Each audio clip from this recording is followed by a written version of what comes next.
নমস্কার, 7 hour news নেটওয়ার্কে আপনাদের স্বাগত। বাংলার যে 9টি আসনে আজ লোকসভা নির্বাচন রয়েছে তাদের মধ্যে অন্যতম যাদবপুর লোকসভা কেন্দ্র। আর এই কেন্দ্রের তৃণমূল প্রার্থী সায়নী ঘোষ আজ সকাল থেকে যাদবপুরের বিভিন্ন বুথ পরিদর্শনে যাচ্ছেন। সেই সঙ্গে স্থানীয় একটি মন্দিরেও তাকে পুজো দিতে দেখা গেল। তবে এরই মাঝে সাংবাদিকদের প্রশ্নের উত্তরে তার সাফ জবাব যে সিপিআইএম বা বিজেপি আক্রান্ত হলে তা নিয়ে খবর হয়, তবে তৃণমূলের আক্রান্ত হওয়ার ঘটনা ব্রাত্যই থাকে। সংবাদ মাধ্যমকে কি নিদান দিলেন তিনি, শুনবো। শানিদি ভাঙড়ে সকাল থেকে উত্তেজনা ছড়িয়েছে। এই সৃষ্টি চলছে পুলিশের বুমগুলো নিচু কর, বুমগুলো নিচু কর। অশান্তিগুলো সৃষ্টি করছেন তারা বুঝতেই পারছেন যে জেতার কোনো অবকাশ নেই। ফলত অশান্তি করতে বাধ্য হচ্ছেন Trinamool Congress is in a winning position.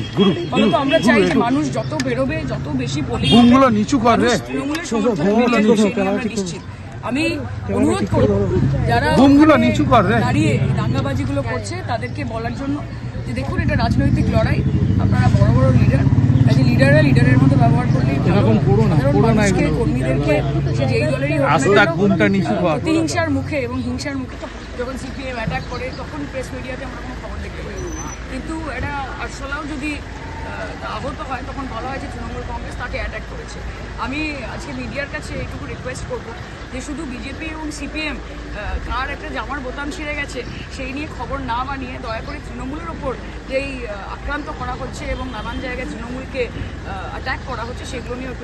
Jadavpur থেকে মামুনি রায় রিপোর্ট, 7 আওয়ার নিউজ নেটওয়ার্ক। আরও বিভিন্ন খবরের আপডেট জানতে হলে 7 আওয়ার নিউজ চ্যানেলটিকে সাবস্ক্রাইব করতে ভুলবেন না, কারণ আপনাদের একটা সাবস্ক্রিপশন আমাদের কাছে অত্যন্ত মূল্যবান।